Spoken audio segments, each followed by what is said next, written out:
Okay, ladies and gentlemen, back again. Latest update 2019 40.50.1, aka version 10.2. Tesla's latest release, its end of year release, holiday based release that they've come out with. I've already done a video about the driving visualization improvements, and now we're going to jump in and talk about the other features. Stay tuned.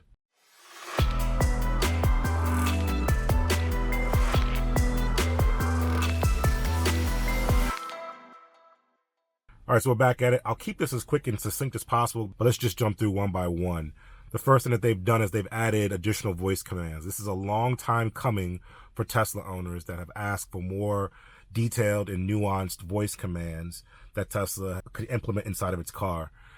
It's not really as fully featured as I would like it to have been, but it is a step in the right direction, right? So now you can start to do things that are a little bit more hands-free when you're driving, specifically for these cars that require you to do a lot of interacting with the touchscreen, specifically more really the Model 3, where you have everything on one touchscreen. You have to look at that touchscreen. Model S has a little bit, and X have a little bit of an advantage because we still have some information here, so we don't have to take our eyes too far off the road. Plus, we have a little bit more detail in terms of the buttons on the steering wheel. A few more buttons than the Model 3, and a few more functionalities that the Model 3 has in terms of the button on the steering wheel. So really it's just about making things more convenient and making things more hands-free. So you have voice commands to be able to set the climate to different temperatures through the voice command, different navigation elements, media, communication, call specific people, and now also text message support. We'll talk about that in just a second. But for now, let's just jump into the voice commands. Let's check out a few for ourselves. Turn on the heat.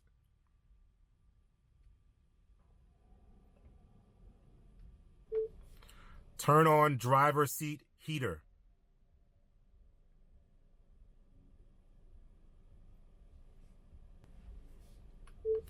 Zoom in on map. Set temperature to 77.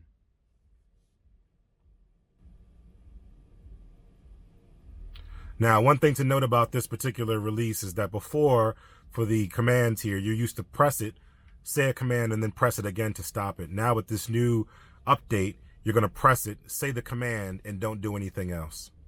And let the command initiate. It'll show you the feedback below. Also to note, these commands, it doesn't work if you don't have LTE. If you don't have a connection, the voice commands don't work. Typical of how it would with navigation, but just something to remember. Next up, we have phone improvements. These are improvements to how the phone is interacting with the car and vice versa. More specifically, it's allowing you the ability to support text messages. Now, this is a feature that a lot of cars have had for a long time. Tesla's definitely playing catch up here, but I'm glad they're able to have the functionality to do this and add this to the cars, especially some of the older cars that didn't have this for a long period of time versus some of newer cars who haven't had it for the duration of your ownership, 1 year, 2 years, a few months, etc. So this is a really good feature just to have. So it's going to sync your messages over Bluetooth.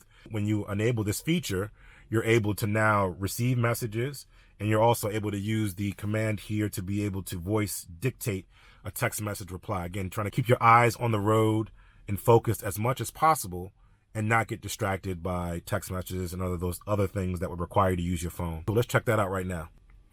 So the first thing you want to do is you want to open up the menu here.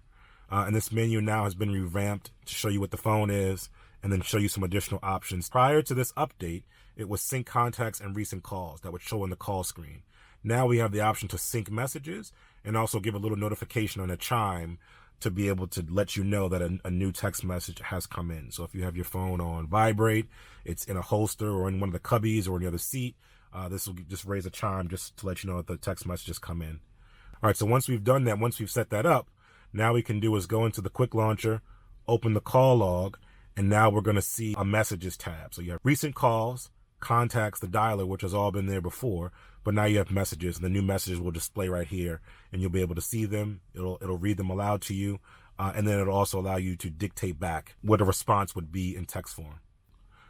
A couple other features that we have, I'm not going to be able to test them out right now, but it's good to know that they're there. The camp mode, which allows you to be able to use your car long term while it's off, so to speak, where it's not being driven, to allow you to be able to camp, sleep in the car with the climate on, as well as plug things in. So this is good. So it says now your car can now maintain airflow, temperature, interior lighting, as well as play music and power devices when camp mode is enabled. To enable camp mode, tap the fan icon at the bottom of the screen. We'll do that now. And you have a couple of different options here where you can see, hey, before it was just climb it off, keep climbing on when the car is off or you're out of the car. Dog mode, which displays the disclaimer for people looking in and seeing your dog in the car.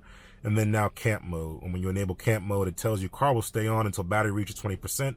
Sentry mode, security alarm, and walk away door locks will be disabled during this period of time. So this is a pretty cool feature just because, let me turn this off, just because it allows you to be able to stay in your car for extended periods of time and camp. Pretty awesome. All right, the other feature they have here is Tesla Theater. They've added Twitch in the Tesla Theater app, which is pretty cool. So they're adding additional apps as you go along. I'm surprised Disney Plus is not in here, but looking forward to seeing that. Twitch isn't something that we use, but if you do use Twitch, you now have the ability to bring that up as well. Let's take a look. Entertainment, Netflix, Hulu, YouTube, Twitch. I suspect over time, as they create deals and establish partnerships with different companies, they'll start to have this entire screen filled up with different apps that you can use to access media and things of that nature. And then when you go to arcade, we have the new Stardew Valley as well as Backgammon. Not really games of interest to me and us as a family, but you know, it's there nonetheless for any guest that we may have that may be interested in it. So that's pretty cool. All right, moving down the line, we also have the ability to have a voice keyboard. So again, the major update here is that Tesla has updated their natural language interface that allows you to be able to speak to it and tell it to do certain things, which enables additional commands, but now also allows you to be able to dictate back, do a sort of speech to text recognition as a result of that. So speech to text recognition allows you to be able to dictate text messages, but it also allows you to be able to dictate text anywhere else. And what this allows you to do is be able to go to places like the web browser. You pull up a web page, and then now you can just press this button to be able to use speech to text to put some content in. So as you're driving the car, if you want to go to Twitter, it'll bring it up. Now, mind me saying it like that. I just wanted to see if it would catch it. Now say it more naturally and see if it picks it up. Twitter. There we go. So now you got that. So you can put that in there. You can use that to go to websites as well. If you want to type something in the browser, let's put something in here in the browser. Let's clear this. Let's say www.twitter.com. See that? Comes right up, and boom, we're on Twitter, making it happen. Okay, so that's a really, really cool feature for content and things that you have where you don't want to use your hands. If you're driving, you can use that to be able to dictate websites, to dictate places in the search bar if you're trying to multitask while you drive, or if you're just in the car and you've got your hands full, you're at a supercharger, you're charging, and you're eating food and you don't want to have to type in something and mess up the screen. You can use your knuckle or something and press the icon here and be able to dictate to the car what you wanted to type. All right, next up we have Tracks, which is sort of a MIDI synthesizer in the car.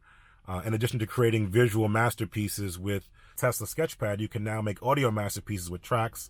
Simply add some instruments, adjust the tempo, and record multiple tracks, and start creating original music right in your car. So that's pretty cool. Another sort of feature that shows the capabilities of what kind of software they can add in the car with this touchscreen interface. So that's pretty cool. Not going to jump too much into that, but next up we have dash cam clips on honk. So this is using your horn, pressing your horn to be able to save a clip on dash cam, as opposed to trying to press this button, which can sometimes be hard if you're multitasking. It's right at the top of the screen, depending on how big your fingers are, depending on how far it is away from where your driving seating position is. It can be kind of difficult to press that button at the right place to be able to save it. So this is a pretty welcome feature that allows you to be able to go to safety and security, and then you can say dash cam, save on honk, which allows you to be able to press the horn, save the dash cam clip. So that's pretty cool. Probably wouldn't enable that all the time because you may just be in a busy city where you're maybe have to beep your horn for something else, and we'll save the clip anyway, but use it at your own discretion. All right, so in addition to this, the last little bits of it outside of the new language support, so new languages are being supported in the in-car UI, which is always welcome as Tesla begins to expand and go to different regions and different places, and people that speak different languages are adopting the car. They can now have the comfort of knowing that the car's UI will be displayed in their given language. So that's pretty cool. But let's talk about driver profiles right now. Additional navigation settings are now saved to your driver profile, such as volume levels and navigation voice guidance, as well as traffic display. This is also very good. This is an area where we're really looking to beef up in terms of distinctions between the driver profiles. I want my driver profile to be unique between anyone else, my wife or anyone else who's going to be using this car. So I want everything to be bespoke to me and everything to be bespoke to her accordingly. Right, so she has navigation history. It should be her navigation history. Her favorites on the radio should be her favorites on the radio. Hopefully we'll get there soon, not quite yet. And even taking a step further, cloud-based driver profiles. That's another thing we've been asking for. Hopefully Tesla can listen and implement that, which basically allows you to link your primary driver settings to an online profile. So if you were to log in to another Tesla, it will instantaneously resume your settings. This is great for when you have loaner cars and when you're borrowing someone's car. You can input your settings and it'll automatically just load them up immediately and not have to worry about trying to adjust mirrors and seats to your exact position. So that's further down the road, but for now, that's pretty much it. Let me know your thoughts on this update. Let me know what you enjoyed about this update, how you're liking it in terms of the features and functionality that it added, and also check out the video for the full self-driving preview. I've got that up as well. Until the next time, and until the new year potentially, enjoy your day, enjoy your Tesla, and Happy New Year.